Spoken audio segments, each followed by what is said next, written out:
Hey everybody, Kevin here. Welcome to another Founder Friday. I'm super jazzed today to welcome in Matt Mullenax from Huron, joining us from the Flatiron District in New York City. Matt, how's it going? Going great, Kevin. Thanks so much for having me. It's It's my Cyber Monday pleasure. today, so it's a big day. I know. Well, I appreciate you taking a little bit of time out from Cyber Monday and what I hope is just a flurry of healthy skin products flying off the shelves for you guys. So too. But and I say this as a guy who's been pretty much subsisting on pie for 3 days. What you know, you came out of let's talk a little bit about your background. So you came out of a we like to sort of start these conversations at the beginning. You started as an investment banker or working on the investment side, and what were you seeing over there that kind of got your wheels to turning about the possibilities of moving into an entrepreneurial role? Yeah, good question. So I think the timing certainly played a role there. So I graduated in 2008, which means I started my first job at Morgan Stanley in the fall of 2008. The world was seemingly melting. A lot of our analyst class was getting let go. It was a pretty tumultuous and quite honestly like scary time. I remember thinking to myself, man, is this what like working's like? Like you go to work every day wondering if today's your day to walk home on an early dismissal. But I think for me is I just found myself working on massive brands that I just didn't feel like we were making like a super strong impact or any impact, quite frankly. I was adjusting colors and fonts on PowerPoints, which is totally fine for being an entry level junior investment banker. But during the kind of the crux of the financial crisis, one of my mentors from undergrad introduced me to Andy Dunn, who's the founder of Bonobos. So ended up meeting Andy and meeting some of the earlier team there. And they were just so enthusiastic and excited about what they were building. And I just remember thinking to myself, like, that just seems like such a more attractive, fun environment than kind of the cubicle life that I'm currently involved in. So ended up jumping ship from Morgan Stanley to Bonobos. That was, I guess, a team of 5 at the time, which happened right before the holidays in 2008. Wow, you're really early. And if the bottom drops out of the market, you don't have any place to live, you need good socks. So it stands to Right. reason that those guys were way ahead of it, and Fans. Yep. that's a crazy story. So I assume that you get into that, you start seeing, in a with a team of 5, everybody's doing everything, or at least you're sort of heavily impacting the brand on the day to day basis. But you're probably seeing like the connection that some of these CPG brands have with their customer base, and certainly like I know with Bonobos, they've always been very big on sort of there's a philanthropic angle to what they do, and so how did that impact you moving forward? And what was that? Can you talk a little bit about what that experience was like before we move on to the fun stuff? Yeah, sure. Customer service is at the center of Bonobos and has been really since time zero. I think for me, it's very eye opening to see the level of care and thoughtfulness and the importance for every single customer interaction that was really infused across the brand at a really early stage. So there was a group of us who are kind of like, junior level employees. We were the ninjas. Um, and everything was kind of all hands on deck when a customer would reach out. We had a super talented guy who was responding to all the emails. I was an ops ninja.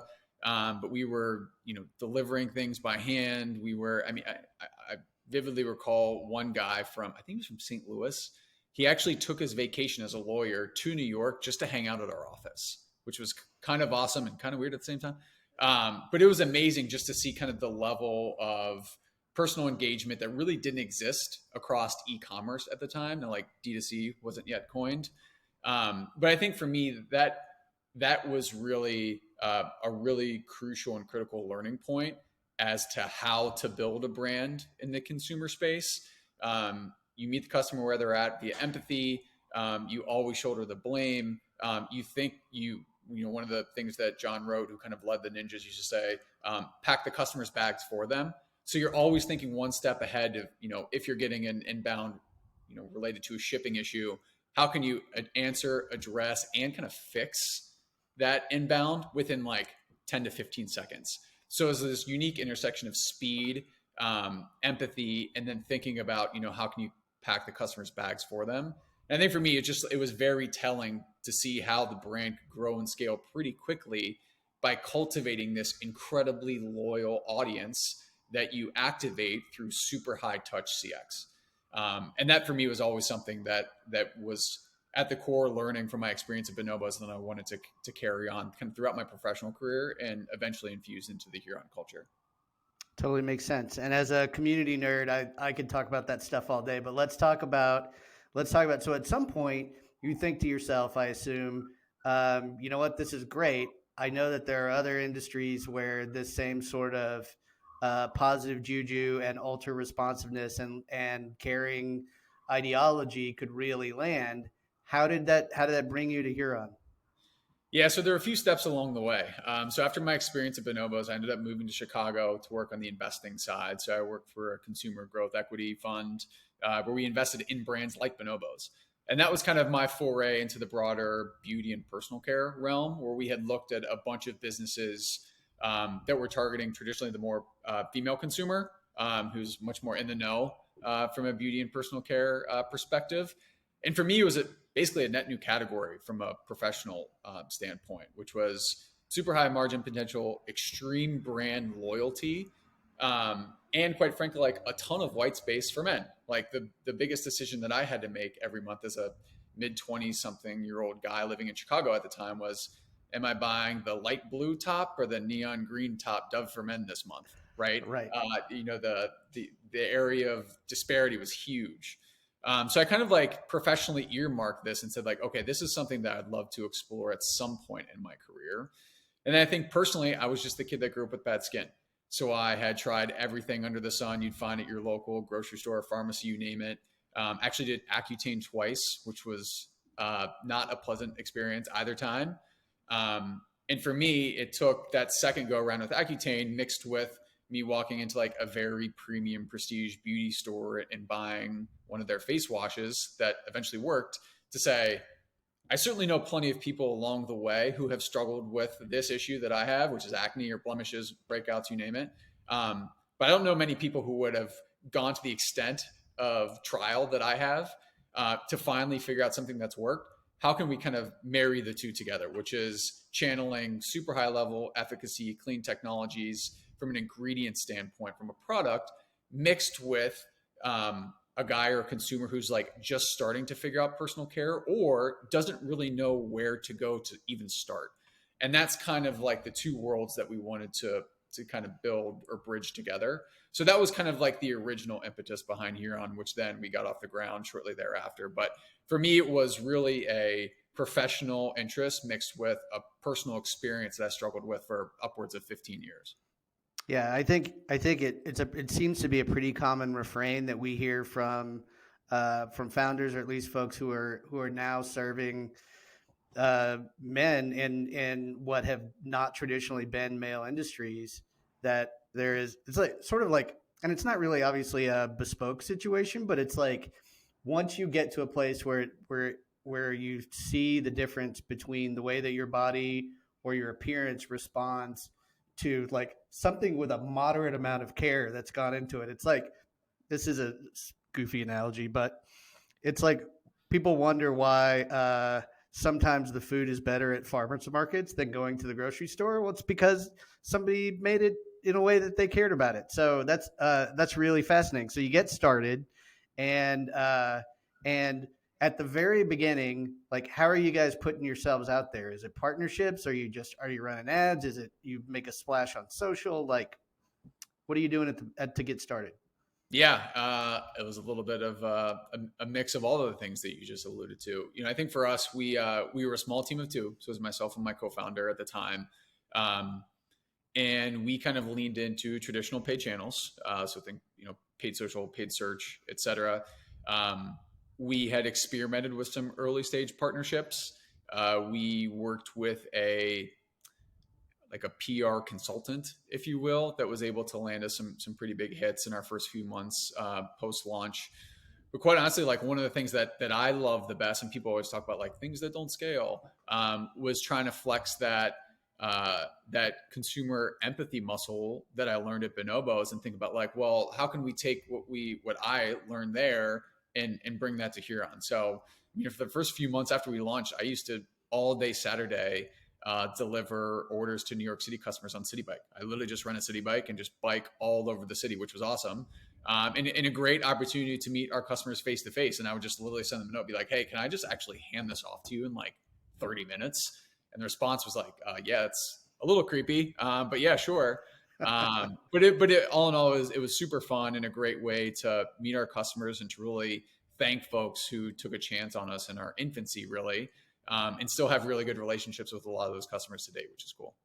Well, and it's got to be one of those deals too, where if you're out of shampoo or whatever, or face wash or something, and the owner literally hands it off to you, like that's gonna leave an impression. And what a terrific idea!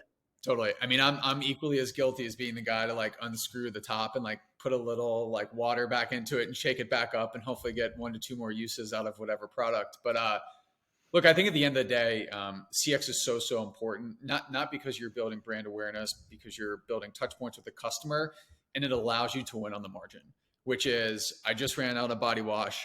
I live above a CVS, but hey, like that founder or co-founder delivered my package that one time. Like that was really cool. People want to support those brands that are, in their infancy, kind of on an upward trajectory, and be a part of something. And that's what we've really tried to unlock with our CX strategy and kind of broader community in terms of inviting folks inside the brand as we kind of grow and scale. 100%. Pivoting a little bit. Quick question for you: how did you celebrate National Hydration Day? Wow. Quite honestly, I don't think I did. Uh, Oh no! Oh maybe, no! maybe I should have. I'm embarrassed to say we did not.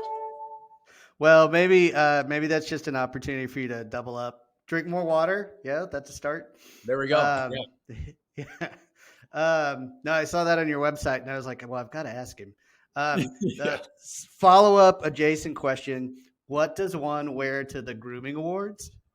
I saw that you guys were lauded in the grooming awards, and I was like, is that an actual ceremony? What's happening? Good question. It's not an actual ceremony. It's too bad. Yeah, I'd probably have to shave. Um, but not an actual ceremony, but an awesome award and a great group of brands to be part of. Well, and I give you a hard time a little bit, but the gist of it is like you guys really go above and beyond to make sure that the ingredients that are. So I'm really fascinated by a couple of things.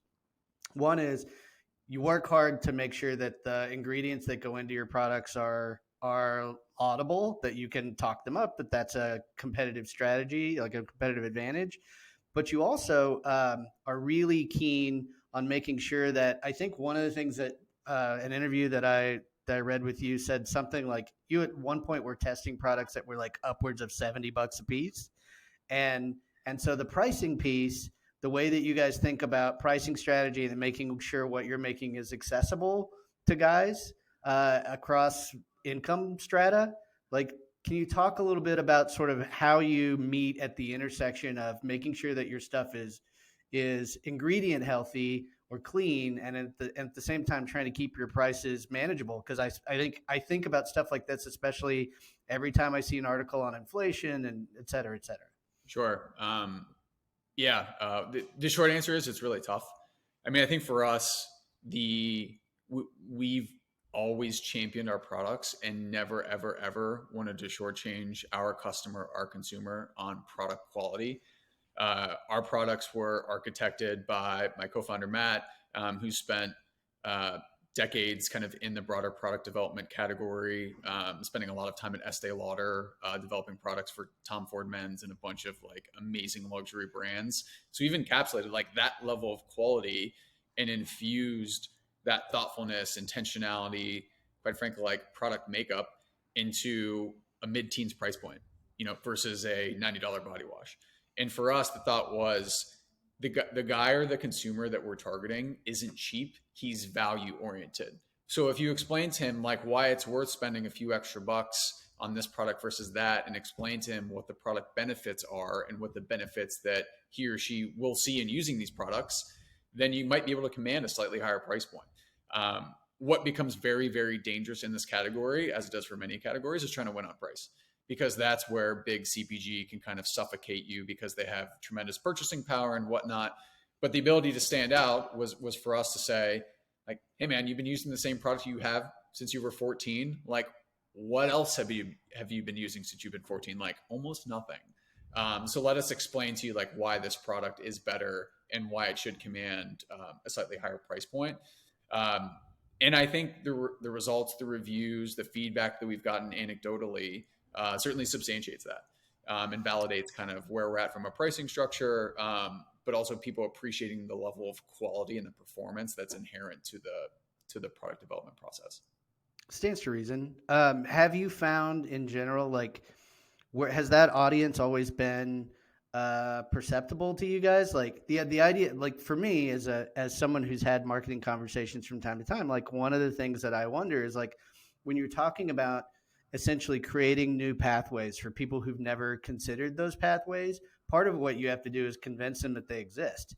So Yep. it's like, so like, you know, was your audience immediate? I guess what I'm asking is like, was your audience immediately open to the idea of like, oh, I've basically been using this like sort of mass produced crud, for lack of a better term, and what if I started using something that was just a little bit more carefully considered?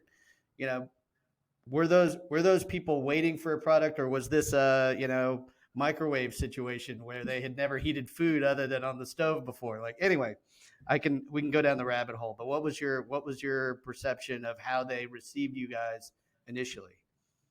I think it was more the latter, which is just like this product and this assortment has historically been shopped on autopilot, right? You walk in once a month to your Walgreens or CVS and you're just like, grab, go, like not even a second thought. So for us, it was infusing intentionality to the buying process like there is in so many other processes, right? So I think it was explaining like, hey, here's why we should stop and think a little bit more, but also leading with a position of empathy, which is like, hey, we've been in your shoes and like, here's the struggles that we went through. And like, we started to do some digging and here's what we uncovered. And this is why we built Huron.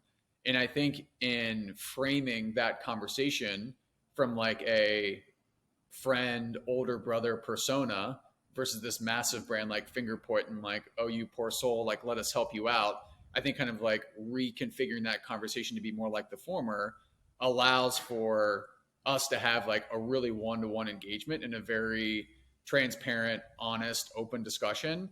And I think that's what's really kind of unlocked this category for a lot of our consumers. Now, some of them were very much in the know and maybe were buying products maybe slightly higher in price point, or were certainly curious in the category, but maybe didn't have a brand affinity.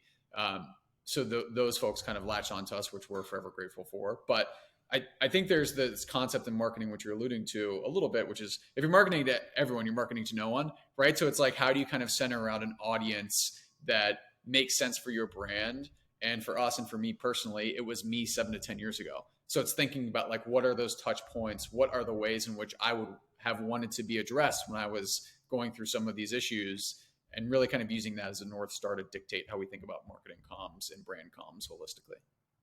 Stands to reason. I have to ask you. So we're right now we're in the middle of the World Cup, and so I can't like I find myself noticing that it's like soccer players always, or whatever, world football players always look like it's picture day, but baseball players always look like maybe they've been kidnapped. So like if you are if you're giving advice on presenting the best guy version of yourself, what would you guys tell somebody who is trying to figure it out? I mean, look, I don't think there's a one size fits all game plan. Into your point around look and feel, we like to emphasize the feel part, right? Because looks are going to mean different things to different folks. And I think for us, it's more around the self-esteem, self-confidence piece to go crush your board meeting, to go crush a first date, or to just go through the day with a little extra pep in your step. And I think for me, like in focusing on why we built this brand, like I had zero pep in my step, like I had zero self-esteem. So it's thinking about like activating that customer through products that are sensorially driven to help you go attack the rest of your day. And I think that, for us, it's less about looks, whether you look like Cristiano Ronaldo or whether you look like a guy, a pitcher in the playoffs who hasn't shaved in 30 days because you're on a stretch. Um, that's an individual expression. But what we can kind of help control is how you're feeling day in and day out. And that's something that we really champion internally. Makes sense. You mentioned your colleague, and you walked through his background, which I think is totally fascinating. We won't dive into all of that, but I am curious, like, what's next for you guys? Like, are there extensions of what you're doing now? Are there versions of your product or aspects of what you guys are doing that you find that folks are clamoring for? Yeah, for sure. I mean, we are fortunate to have a very engaged customer community base. We call them our shower caddies. So we run a ton of surveys around product development, products that are missing from our assortment, what products would you like to see from us, to get an understanding of what does product breadth look like across the assortment, but also understanding like the other access for growth and scale is just distribution. So what does it mean for Huron to live offline? What is the timing for that? For me personally, I've always envisioned our brand to be on shelf at some point.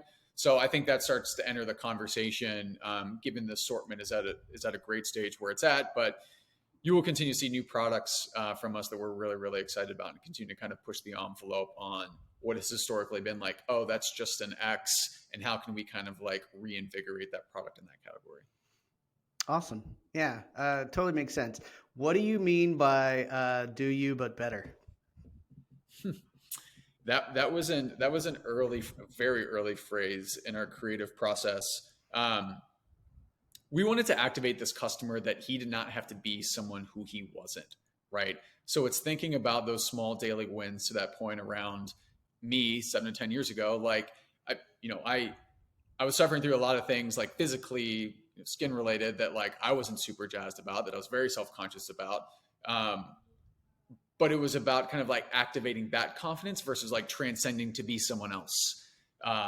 So it was kind of channeling that earlier struggle phase, for lack of a better term, to say like, look, we can help you bring products to your life that you will feel much better about using, and they'll also have a measurable positive impact on the way, again, you're not only looking from a physical standpoint based on effects or impacts positively that these products can have on the skin, but more importantly, how you feel. And I think that's the but better piece that we underline. Like any brand, like a lot of brand sayings and mantras kind of shift and evolve over time, but that was something from the earlier days that we were excited about. Yeah, right on. Well, I just have a couple more questions for you, Matt. So, like, one in particular is, um, you've talked quite a bit about your. Well, one thing we actually haven't talked about. I'm gonna shift this a little bit. Is what the user experience is like. You've talked about CX, but we haven't talked about UX. We don't have to go into the vortex of this, but I am a little bit curious. Like, what do you if I've not spent time nosing around your website and I'm trying to figure out, say, in the holidays, uh, a good place to go do some shopping. Like, you guys have put some thought, that same sort of thoughtful approach into what you are putting out into the world as on your site. Can you talk a little bit about what that experience you want that experience to be like for people who come by and are trying to find a solution? Yeah, we want to find the right intersection between speed, which is like a utilitarian shopper. I know exactly what I want. I'm adding it to cart, and I'm off on my way. Mixed with education. So if it's a landing hub for someone who wants to learn more about like why I should be using face wash, or should I be using shampoo every day, because I heard once that like you should just be using conditioner more than shampoo, but I'm kind of confused. So we have a lot of edutainment and educational opportunities infused in our blog and throughout our PDPs to really kind of like roll out the red carpet to this customer who has taken the initiative to want to learn more. We want that to be a central hub for him or her. But ultimately, if you've shopped with us before, or you're pretty familiar with what the concept of body wash is, or you have bought a few face washes in the past and you just want to add to cart and go, we really want to cater to both. So what that does is it puts a lot of pressure on us, and we spent a lot of time over the past 6 to 8 weeks kind of like refining site speed and overall UX and CRO strategy going into Black Friday, Cyber Monday, to say, hey, whether you're starting from a point of being in the know or you're a total novice to the category, you can still shop Huron and do it in a way that feels personalized and catered towards you. And I think that's been really, really important for us. And we're seeing that reflective in the results from conversion rate to AOV lift, et cetera. So we like to marry just the right level of detail if you know what you're looking for, but if you don't really know where to go, we really want to make sure that you feel like you found a place and a brand to attach to and kind of call home. Awesome. Yeah, right on. You also, one of the things that I've seen that you guys have talked about before, and we haven't talked about that yet here, are the idea of partnerships. Like, what have you guys done on that side that you feel like has been effective or fruitful for you? Few things. One or two of them I can't really talk about, Sure. but some of the things that that we've done that I think have been particularly beneficial in and around influencer is kind of taking a less is more, or a fewer is more approach around like actually developing relationships with a lot of these creators. So oftentimes our outreach will just be to send them product and like no ask, no nothing. And then to circle back with them, a week or two after the products have been delivered, just to check in.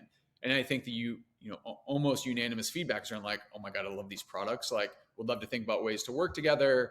Really like what the brand stands for. So what you've done is you've created this non-transactional relationship really from time zero and what is becoming a very transactional channel, right? It's like you reach out as a brand and it's immediately like, here's my rate card, or let me copy my agent, or here's my NIL group. But the initial ask for us is just, hey, we'd love to send you some product. We love what you're doing on the content side. And all of a sudden, like all barriers decrease and kind of fall, right? And it's just a very like we're supporting creator type angle and pitch. And I think that for us has been really, really interesting, a really interesting angle to get to folks who actually have quite large audiences, but they like the product first. And by liking the product first, it just changes the dynamic of the question and the engagement thereafter. So I think for us on a partnership basis, that's certainly something that we've been super proud of and leaned into that more, and we'll continue to lean into that. So that's probably the best example of things that I can think of over the past 18 months that have worked really, really well.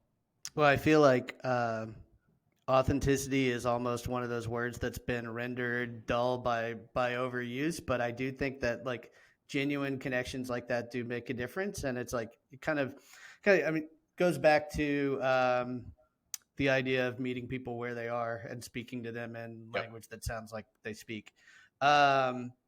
Last question. One of the things that I noticed, or that you guys have talked about in the past, and I don't know where you are on this because it sounds like some of your brand's been out there for a little bit. So, talk about, if you don't mind, can you unpack a little bit of your direct to consumer versus retail strategy? Because I know that at one point you circled some venues like Austin, and so I either want to find out where I need to start stalking people in order to pick some up, or at the very least figure out sort of like from that point, like where you guys have evolved, like what feels like it's most effective for you and what's working for you guys, and what's your plan moving forward. Yep. So largely our business today is D2C and Amazon. So we are in partnership with Amazon, which we launched February of 2020. So right before the pandemic, which has been huge for us. And I think the D2C ecosystem, as few as 18 months ago, dating back to probably like Bonobo's days, 2010, 2012, 2014, Amazon was like this brand dilutive, awful channel that you would never, ever, ever want to partner with, right? Right. And the way that we've really leaned into that channel is what our VP of marketing calls the Little Mermaid strategy is we just want to be where the people are, right? So if our guy, our target customer, like is shopping on Amazon and he's buying hand soap and paper towels and something else, and like all of a sudden he's like, oh, I'm out of body wash. Like to not be there is a missed opportunity. So that was kind of the framework we had going into Amazon, and that's been a channel for us that has really grown and scaled over time to a point where it's a sizable chunk of our revenue. And I think what we've done there is like try and find the right partners to help us execute the right strategy and really act as a blueprint for what the next stage of retail might look like, whether it be on shelf, whether it be digitally, et cetera. But really kind of like hammer out these proof points to say, okay, this gives us much more conviction now to say, based on the success here, like these are the short list of retailers that we think we would have success with on shelf based on the learnings we've encapsulated previously. So again, for us, I think Huron's a brand that can and should live offline. It's just a matter of A, when, and B, who the right partner is. Makes sense. Yeah, totally. Well, and you guys are obviously in a position where you can afford to be a little picky about the way that you put yourself out there and what chances the bets that you make, so to speak. And Matt, I have to tell you, there's an element too, just quickly around yeah, kind of sure. controlling the narrative a little bit, where as soon as you kind of like flip the light switch and like all of a sudden you have a bunch of wholesale orders and you don't really know what this shop is or whatnot, like you worry about discounting, you worry about promos, you worry about is the stuff just going to be like thrown in the corner. So I think at this stage in our growth, we're just very conscious of like who are the right partners for us to be working with, and then when again is the right time for us to kind of like really step on the gas and say, okay, if we want to accelerate distribution, who is then that short list or that cohort of folks for whom it makes sense. But really like partnership driven, and kind of like keeping within brand guidelines and guardrails of where would our consumer expect to see us on shelf. Yeah, stands to reason. Totally makes sense. Matt, I have to say thank you so much for taking a little bit of time, Of course. literally on Cyber Monday, to spend with us. So I'm going to give you your day back, but just worth saying out loud, we're rooting for you. We really appreciate you spending a little bit of time and talking shop with us, and I hope you guys have a terrific Q4. Thanks, Kevin. Really appreciate it. Cool. All right, you are 99% uploaded. You don't have to sit there, but if you can just give me like 2 minutes to let Yeah, it sure. compile, Easy. then we'll just roll it. Okay. Easy. Thank you again. This is awesome. Yeah, of course. How'd we do? I did great. Did you have fun? Yeah, good questions.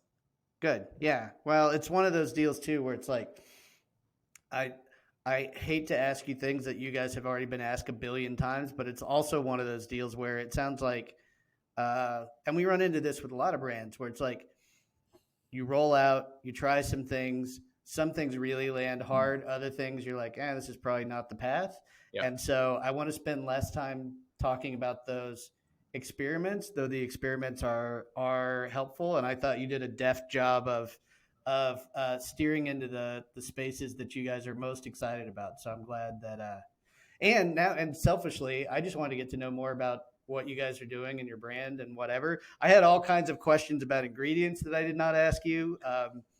Be happy to know that I did not harangue you over what's going on with argan oil. And but anyway, yeah, I hope you had a good time. These conversations are always fun, and this week is weird because we're all just getting back off of Right. the break, and Colin just stacked up interview after interview. So I am just kind of rolling through these. But anyway, I guess the other thing is so the thing that we'll do next is Colin's probably going to send you just a handful of questions, like Okay. short answer stuff. Have some fun with it. We'll put together a blast that is the edited version of this conversation, and then those the written Q&A. And I typically will write a little preamble, and that'll go out to our entire list. So it's probably, I don't know, I think it's about 20K. Yeah, that's awesome. So anyway, it is hopefully a way for us to shine a spotlight on some of the cool folks that we work with and the products that you guys are bringing to market. And again, I'm just a nerd for this kind of stuff. So I appreciate the the opportunity to pick your brain a little Of bit. course. Yeah. No. No. It was super fun, and yeah, it sounds great. What do you know timing wise when it might be live? Um, I would say it could be as soon as this Friday. It Oh wow. might be next Friday or the Friday after that, Okay. but I mean sooner than later. And Yeah. we'll let you know before it breaks. Okay. Yeah. Yeah. So I'm just not sure what we have in the queue already. I've been again. It's like I'm just blazing through these, trying to make sure that I have the interviews down and that the interviews themselves are thoughtfully rendered, and then after that, it goes into production. But they've been Nice. turning these around pretty quickly. Okay. Awesome. Awesome. All right, cool. I'm gonna not talk for because I have another interview at the bottom of the hour, so Okay. I'm gonna not talk for a couple minutes and just let this compile. But I do really appreciate it, and then I'll Of course. let it go for a couple of minutes, and then we'll shut it down. Okay. So do you just want me to whatever put on mute and just You, let it roll? yep, you're fine, and you don't have, like I say, you don't have to hang out there. I just wanted to. You're at 99%, so it shouldn't take that long. Okay. All right. I'll just keep it open, and then when you think we're ready to rock, just close out the tab, and we'll go from there. Okay, sounds good. Awesome. Thanks again, Thanks so man. much, I Kevin. appreciate Appreciate it. it. See You ya.